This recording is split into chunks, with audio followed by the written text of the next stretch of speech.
যখন আপনাকে কেউ বিয়ে করার জন্য যদি দেখতে আসে আপনার বাড়িতে, তখন তো আপনার সৎ মা উঠতেই দিবে না, তখন কি করবেন? না উঠতে দিব, সেখন বিয়ে বসে আমি যাবো গা, আমার কি, সেখন বিয়ে বসে যাবো। আসসালামু আলাইকুম সুপ্রিয় দর্শক শ্রোতা বন্ধুরা, আপনারা দেশ বিদেশ যে যেখান থেকে আমাদের এই ভিডিওটি দেখছেন সকলকে আন্তরিক শুভেচ্ছা জানিয়ে শুরু করছি আমাদের আজকের এই ভিডিও প্রোগ্রামটি।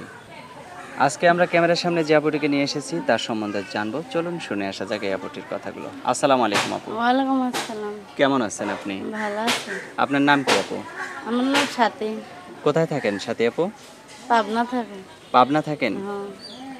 আপনার বাবা মা আছে? মা আছে, সৎ মা আছে। সৎ মা আছে? নিজের মা কি হয়েছে? নিজের মা নাই, চলে গেছে। কোথায় চলে গেছে? কোথায় চলে গেছে, ছোটকালে ফেলা দিয়ে চলে গেছে, সৎ মার কাছেই থাকে। আর আপনার বাবা? বাবা ছিল, বাবা নাই, চলে গেছে। বাবাও গেছে, এখন সৎ মার কাছে আছে। বাবাও গেছে? হ্যাঁ। আচ্ছা, আপনার নিজের মায়ের ভাই বোন কয়জন? নিজের মায়ের ভাই বোন একজন। মানে আপনি শুধু একাই? আপনার স্বামী কি করে? আমার স্বামী নাই, বিয়ে হয় নাই। বিয়ে হয় নাই? আপনার বয়স কত? বয়স আমার কত হবে, 15 বছর 16 বছর হবে। 15-16 বছর? আপনাকে তো দেখে 15-16 বছর মনে হয় না, আরো বেশি মনে হয়। 18 বছর হতে পারে। 18 বছর হতে পারে, মানে আপনি সঠিক জানেন না? না, আচ্ছা, তো এখন এই যে ক্যামেরার সামনে কেন আসলেন? ক্যামেরার সামনে আলো মনে কষ্ট দুঃখ, সৎ মার জ্বালা জানেন তো, তার জন্য তো আইছি। সৎ মায়ের জ্বালা যন্ত্রণা দেয়, আপনি সৎ মার কাছে থাকেন কেন? আপনি আলাদা থাকবেন। সৎ মার বাচ্চা আছে, তার জন্য থাকি। আপনাকে জোর জবরদস্তি করে রাখে? রাখে। তে আপনাকে যদি কেউ বিয়ে করে সৎ মার জ্বালা যন্ত্রণা থেকে উদ্ধার করে, তাহলে আপনি বিয়ে বসবেন? হ্যাঁ, বিয়ে বসবো। তে আপনার এলাকাতে একজন ভালো দেখে বিয়ে বসেন। গরিব বলে বিয়ে করে না, অবহেলা করে।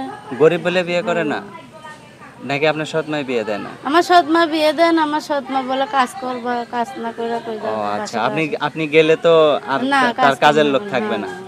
তো এখন কি রকম লোক হলে আপনি বিয়ে বসবেন? এখন যেরকমই হোক, যে আমার দুবেলা দুই মুঠো খেতে দিতে পারবে, সারা জীবন আমার পাশে থাকবে, সেরকম মানুষ চাই।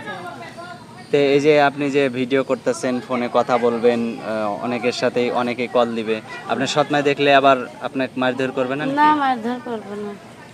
দেখতে পাবে না? না, দেখতে পাবে না। দেখতে পাবে না? তো যখন আপনাকে কেউ বিয়ে করার জন্য যদি দেখতে আসে আপনার বাড়িতে, তখন তো আপনার সৎ মা উঠতেই দিবে না, তখন কি করবেন? না উঠতে দিব, সেখন বিয়ে বসে আমি যাবো গা, আমার কি, সেখন বিয়ে বসে যাবো গা। বিয়ে বসে দেবেন গা? সত্যি? হ্যাঁ, সত্যি। আচ্ছা, তো আপনার ফোন নাম্বার দিবেন? হ্যাঁ, ওই যে ফোন নাম্বার। আমার হাতে যে নাম্বারটা দিছেন এটাই? তা আমি বললে আমার সাথে বলতে পারবেন না আপনি বলবেন? না, আপনি বলে দেন। তাহলে আমি বলি, আমার সাথে সাথে আপনিও বলেন। আচ্ছা। 0133 0133 0133 0133 53 53 78 78 690। 690।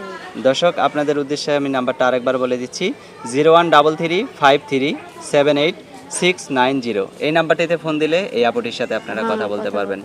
আর কিছু বলার আছে আপু?